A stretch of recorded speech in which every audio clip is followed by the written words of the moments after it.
keşke yazılar kaldırdın da gittin niye?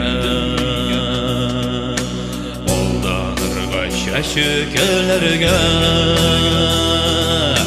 sonmaz deydin müelle. Sinsiz yazılarımın anige, sinsiz yazılarımın anige, sonularım sonuçlar var. Eylene de kabat gider, sinsiz yazılarımın